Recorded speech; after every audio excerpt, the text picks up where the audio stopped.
देख रहे हैं नेशनल न्यूज टाइम और मैं हूं आपके साथ सुमन नायक। आइए देखते हैं हमारे संवाददाता की एक विशेष रिपोर्ट। प्रदेश के मुरादनगर विधानसभा में और गांव है ये ढिंडार। आपको बता दें, जब से गांव के प्रधान बने हैं नवनीत कुमार, गांव में अच्छा विकास कर रहे हैं। करीब 10 महीना बीत चुका है।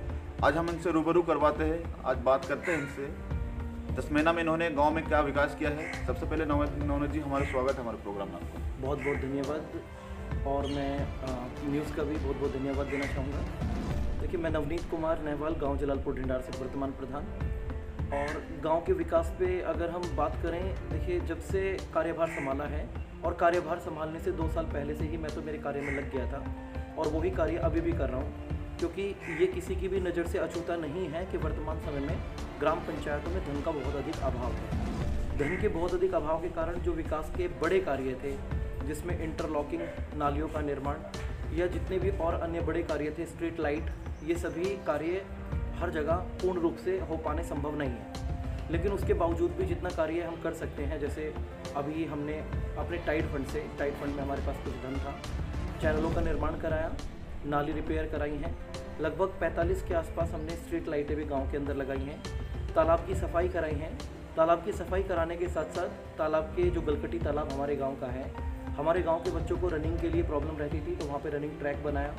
उस रनिंग ट्रैक में बाहर से परमिशन लेकर के मिट्टी गिरवाई और मिट्टी भी काफ़ी अधिक गिरवा करके उसे ऊंचा उठा के और उस ट्रैक को बहुत सॉलिड तरीके से बनाया है, जो 390 मीटर का ट्रैक है। लगभग 400 मीटर का एक राउंड बच्चे का होता है 1600 मीटर की रेस में। इसके अलावा जो ग्राम पंचायत का हमारा सामुदायिक उपकेंद्र है, स्वास्थ्य उपकेंद्र है, उस उपकेंद्र में हमने पूरा छत पक्का करा के और उसमें टाइल्स लगा के, इलेक्ट्रिसिटी की व्यवस्था करा के, वहाँ पे लेटर लिख करके बाकायदा परमानेंट डॉक्टर की व्यवस्था करवाई है। तो ब्लॉक से परमानेंट डॉक्टर हमारे गांव में अब आते हैं। इसके साथ ही हमने गांव का जो पंचायत घर था, जो नाम का सिर्फ पंचायत घर रह गया था और पिछले कुछ समय में उसने बड़ा ही शोषण पंचायत घर ने झेला, उस पंचायत घर को भी अभी ठीक कराने की कोशिश की है। अब उसकी छत को पक्की कराने का काम शुरू होने वाला है। पंचायत घर में हमने फर्नीचर की व्यवस्था की है। आज तक फर्नीचर पंचायत घर में नहीं था। फर्नीचर की व्यवस्था के साथ साथ वहाँ पर बैठने के लिए, लोगों की समस्या को सुनने के लिए वहाँ पर एक जन केंद्र ऐसा बनाया जा रहा है जो सिर्फ लोगों की समस्याओं पे काम करेगा, क्षेत्रीय भी और ग्रामीण भी।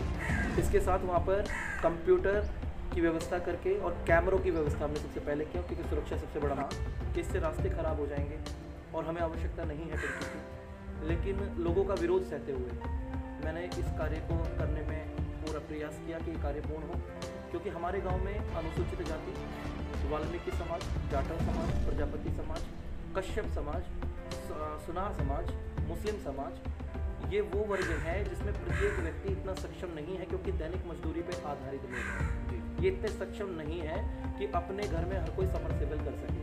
50 से 55-60 हज़ार रुपये का खर्चा आ जाता है।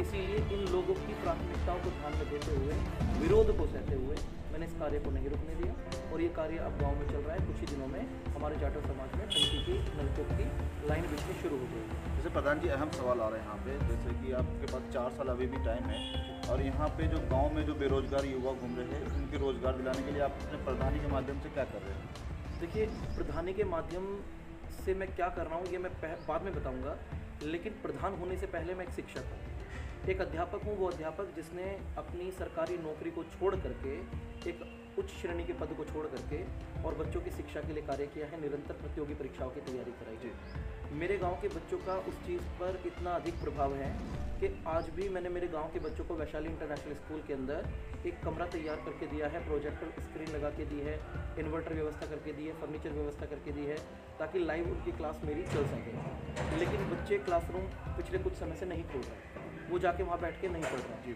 तो इसमें थोड़ा सा जागरूकता का अभाव बच्चों के अंदर और मानसिकता का भेदभाव है, क्योंकि कुछ लोग जो इलेक्शन में हमारे अपोजिशन में लड़े, उन्हें इलेक्शन होते ही उस अपोजिशन को ख़त्म कर देना था, क्योंकि गांव इतना बड़ा मुद्दा नहीं है कि आप गांव के अंदर एक दूसरे के साथ विरोधाभास रखें। गांव का विकास मिलजुल के होता है। अगर आप नहीं जीत पाए तो आपको सहयोग करना चाहिए। तो कुछ लोगों को या कुछ बच्चों को गुमराह करने की कोशिश करते हैं, लेकिन जो पढ़ने वाले बच्चे हैं वो अगर क्लासरूम नहीं भी खोल रहा है, तो मेरे पास गांव के लगभग 150 बच्चों का अलग अलग ग्रुप्स हैं। उन ग्रुप में मैं बच्चों को लिंक भेजता हूँ, बच्चे घर पर बैठ के मोबाइल के माध्यम से, लैपटॉप के माध्यम से पढ़ते हैं गांव में 4 से 5 लैपटॉप और इंटरनेट मैंने अलग अलग व्यवस्थित कराए हैं अपने खुद के निजी धन से। गांव के ट्रैक का भी निर्माण मैंने मेरे निजी धन से किया है, अपने आप से किया है। मैंने कोई ग्राम पंचायत से कोई धन नहीं लिया है, क्योंकि ग्राम पंचायत के पास धन नहीं था। तो गांव के बच्चों की सरकारी नौकरियों की तैयारी हम करा रहे हैं, लगातार करा रहे हैं, जिसका प्रतिफल ये है कि हमारे गांव के कितने ही बच्चे सेलेक्ट होकर के नौकरी तक गए हैं। और अब की बार आने वाली यूपी पुलिस की वैकेंसी, उत्तर प्रदेश लेखपाल की वैकेंसी और रेलवे ग्रुप डी की वैकेंसी में मैं दावा करता हूँ इस ग्राम पंचायत से 20 से अधिक युवाओं को नौकरी सरकारी दे दूंगा। प्राइवेट स्तर पर मैं प्रयास करता हूँ, कहीं पर अगर IGL लिमिटेड जो कंपनी है मजदूरी दर पे काम करने के लिए कोई तैयार नहीं है, फिर भी मैं गांव के जो वाल्मीकि समाज या सफाई करने के इच्छुक लोग हैं, महीने में कम से कम 5 से 6 दिन उनको कार्य देने की कोशिश करता हूँ। लेकिन वो लोग भी अपने घर से बाहर निकल कर कार्य करने के इच्छुक नहीं।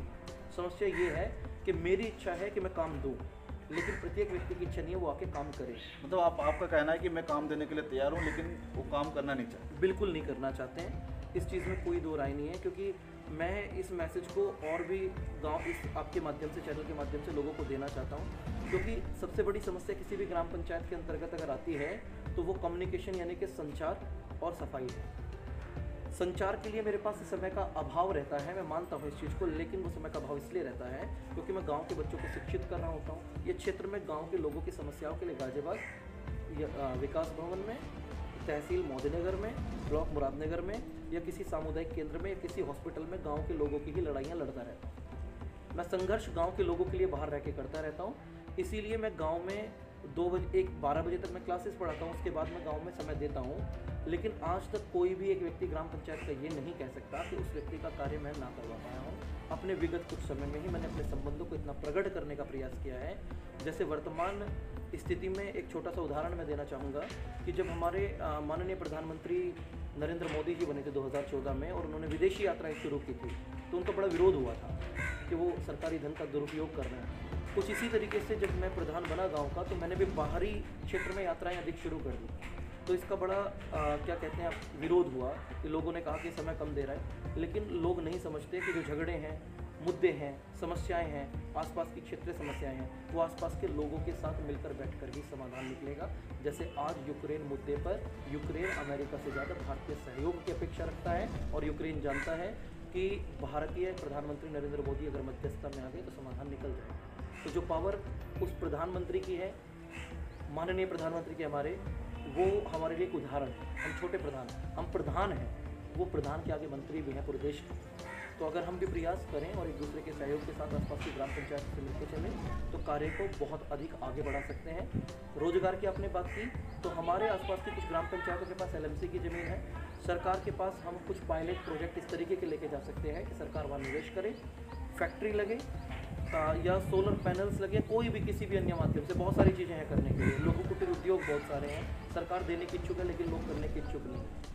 कुछ प्रधान भी कमी करते हैं इस चीज़ में कि वो प्रधान इस चीज़ को करवाने के इच्छुक नहीं है। प्रधान की डेफिनेशन अगर मैं कहूँ आज की डेट में, बहुत से लोगों को प्रधानों को बुरा लग जाएगा, लेकिन मुझे पता नहीं है वास्तविक डेफिनेशन प्रधान की है गांव का विकास, गांव की समस्याओं का समाधान, गांव के बच्चों के लिए रोजगार, गांव की महिलाओं के लिए जागरूकता, लड़कियों के लिए सुरक्षा, गांव में शिक्षा की व्यवस्था, शिक्षा से लेके स्वास्थ्य से लेके जितने भी मुद्दे हैं, बिल्कुल जो छोटे मुद्दे हैं उन पर कार्य करना। कि प्रधान जी, हमारा अहम सवाल, आखिरी सवाल आपसे, जैसे कि अभी चुनाव खत्म हुआ है, 10 फरवरी भी आने वाला है, 10 मार्च को रिजल्ट आने वाला है, तो इस विषय में आप क्या कहना चाहेंगे राजनीतिक मुद्दे में? देखिए, राजनीतिक परिप्रेक्ष्य में मैं किसी भी पार्टी के साथ कोई भी अपना निजी स्वार्थ नहीं रखता। मैं किसी भी पार्टी का पक्षधर नहीं हूँ। प्रत्येक पार्टियाँ कार्य करती हैं, अच्छे भी करती हैं और गलतियाँ भी करती हैं। अगर वर्तमान परिप्रेक्ष्य में पिछले लगभग विगत 5 से 7 साल की बात करूँ तो जो परिवर्तन मैंने मेरे जीवन में देखा है देश के अंदर, वो परिवर्तन मैं पहले कभी नहीं देखा। परिवर्तन की अगर मैं बात करूँ तो सबसे बड़ा मुद्दा मैंने कहा सुरक्षा का है। तो सुरक्षा के मुद्दे में राज्य सरकार बहुत सफल रही है, सक्सेसफुल रही है। और सफल इसलिए रही है क्योंकि महिलाएं या बच्चियां जो पढ़ने के लिए स्कूल कॉलेज जाते हुए डरती थी, आज वो खुल करके रात को 9 बजे 10 बजे तक भी जॉब करके अकेली घर आ रही है। सुरक्षा सबसे बड़ा मुद्दा था। एजुकेशन को लेकर सरकार ने काम किया है। जो ट्रांसपोर्टेशन का काम, संचार का काम, सड़कों के निर्माण का कार्य इतनी तेज़ी से हुआ है, वो भारतमाला प्रोजेक्ट के अंतर्गत आप प्रतापपुर मेरठ से देख सकते हैं, सीधा दिल्ली के लिए हाईवे देख सकते हैं। रैपिड रेल के लिए जितनी तेजी से कार्य चल रहा है वो भी हमारी आंखों के सामने, हम उसे बिल्कुल भी नकार नहीं सकते। ग्रामीण कनेक्टिविटी को जोड़ने के लिए छोटी सड़कों का निर्माण, छोटी सड़कों से बड़ी सड़कों का, और उसके बाद राज्य राजमार्गों का, राज्य राजमार्गों से नेशनल हाईवेज का जो कनेक्टिविटी जुड़ा है वो इतनी तेज़ी से आज से पहले कभी नहीं हुआ। तो इन सभी चीज़ों को देखते हुए, लोगों की सुरक्षा को देखते हुए, स्वास्थ्य को देखते हुए, कोविड के दौरान सरकार की सहायता, फ्री का राशन, ओवरऑल सभी मुद्दों को अगर मैं देखूं तो देख करके मैं कहना चाहूँगा कि योगी आदित्यनाथ जी की सरकार पुनः दोबारा बन रही है, 100% बन रही है। और उत्तर प्रदेश विधानसभा में नुकसान बीजेपी गवर्नमेंट को है, लेकिन इतना अधिक नहीं है जितने आंकड़े हर कोई लगा रहा है। मेरा व्यक्तिगत अनुमान कहता है 260 प्लस 260 प्लस से भाजपा गवर्नमेंट आ रही है, योगी जी पुनः सरकार बना रहे हैं। तो आप संदेश सिर्फ इतना है कि आपसी सौहार्द की भावना को पैदा करें, किसी भी आधार पर एक दूसरे के साथ भी न रखें, और व्यक्तिगत रूप से एक दूसरे से ईर्ष्या भाव रखने से बेहतर है कि सहयोग करें कार्य में। और गाँव की जनता में खासकर उन प्रतिनिधियों को मैं जनता से जरूर देना चाहूँगा